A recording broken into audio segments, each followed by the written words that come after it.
Hey everyone! Today's video is going to be a little bit different. So in this video, I'm just going to be doing the tutorial for this really nice self-working mentalism effect. The reason I'm just doing the tutorial is because the performance would be a little weird, and if I had a second participant with me, you would understand it better. Now, for this effect, I'm also going to be reading the instructions off of my phone. So, before we get into the effect, the two decks I am using. First of all, these are the vintage label cards. I have a deck review on these, and I won these from Robert Ball Magician. So I'm going to leave the deck review of these in the description, along with Robert's channel. Please go and subscribe to him. He's trying to reach 2,000 subscribers before September. The second deck I am going to be using are the Capital cards. I don't believe I have a deck review on these, but if you would like to see one, leave a comment and I will go ahead and make one. So, for this effect, you don't need a full deck, which is great. So this can be a borrowed deck, but you're going to start off by handing the deck over to the participant, and they're going to give it a shuffle. After you take back the cards, your first step here is to go ahead and remember the second from the top card and the bottom card. So how I do this is once the deck is shuffled and is handed back to me, I go ahead and I spread these cards face up like this, and I just show that they're all different. And while I do this, I just look at the second from top and the bottom card and I remember it. Just to make our life easier, I'm going to take out the exact same cards from this deck here. So in this case, we need the 2 of diamonds and the 8 of clubs, just like that. After you have those 2 cards remembered, you're going to hand the deck over to the participant and you're going to ask them to think of any card. Don't say the card out loud. And this is good because they can really think of any card, and it doesn't matter if they happen to think of one of your 2 key cards. So just to keep things nice and random, let's use this deck here to generate a card. So let's say in this case, the participant happens to think of the 9 of spades, but it can really be any card. You hand the deck over to your participant, and I would also turn around if you are good at explaining instructions, because this can really be done with your back turned. But you're going to tell them that if their thought of card, so the card they're thinking of is a club or a heart, deal 1 card on the table, and the rest of the deck in their hand goes on top of the card. If their thought of card is a spade or a diamond, don't deal any cards. So in this case, we see it is a spade or a diamond, so we're not going to deal any cards. The next step is you're going to tell the participant if your card is red, deal 2 cards from the top into 1 pile on the table and drop the rest of the deck on top and square up the deck. If their card is black, they're going to deal 3 cards and place the deck on top. So in this case, we see the card is black, so we're going to deal 3 cards into 1 pile on the table and drop the rest of the deck on top. The final step here is to tell the participant to deal the number of cards equal to the value of their thought of card.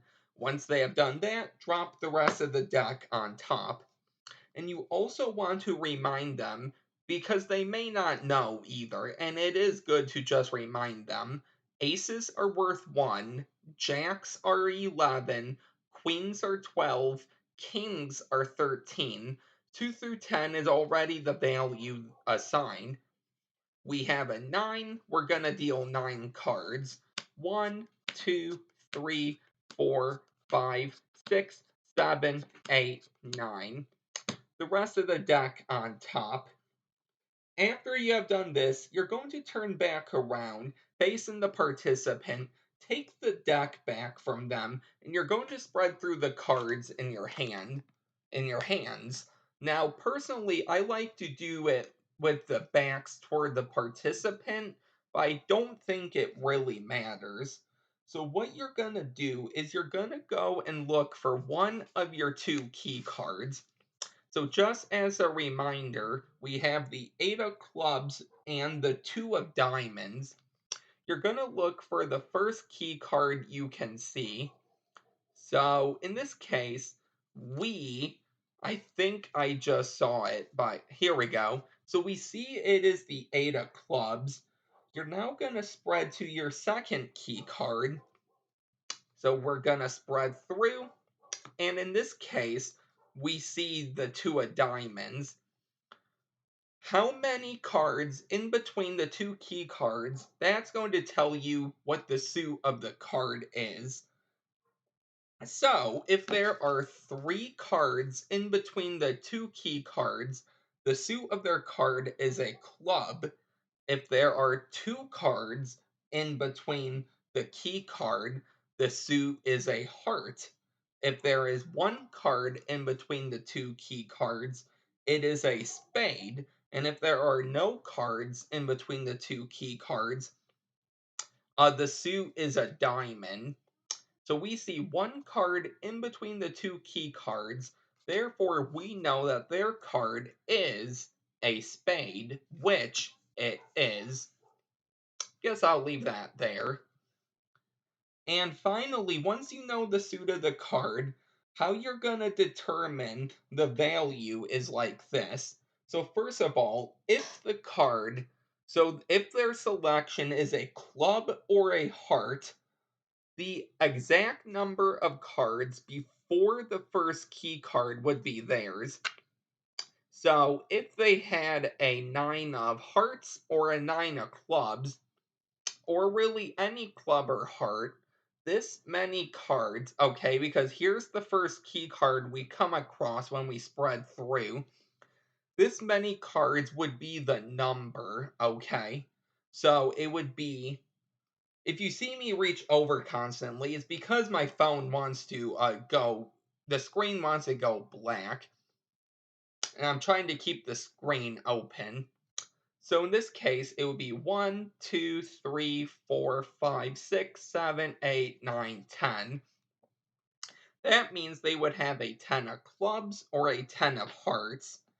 If their card is a spade or a diamond, you're going to go ahead and see how many cards are before that first key card. So we have 1, 2, 3, 4, 5, 6, 7, 8, 9, 10. You're going to take 10, and in your head, you're going to just subtract the number 1. So 10 minus 1 is 9. That is going to tell you the value of their card, and then you will know their card. And that really is the effect, and then you can reveal it any way you want. So I know that sounds a little confusing, but the instructions I'm reading, I will copy and paste them in the description, and I will leave the original video I learned this from in the description. Since your back is going to be turned for a good majority of this effect, you can actually write down the important steps, like how to get the value, how to get the suit. You can write it on maybe an index card or a note card just to read off, and then just make sure the participant doesn't see it. But also, if you run through this a few times for yourself, you should get it after a few tries. I'm never gonna perform this, so that's why I'm reading off the instructions. But I thought this was just a really nice effect, and I think that will be the video. If I go over this again, it will be too long of a video. But I hope you really enjoyed this effect. If you are new here, don't forget to like, comment, and subscribe. And I will see you next time with a new effect. Bye.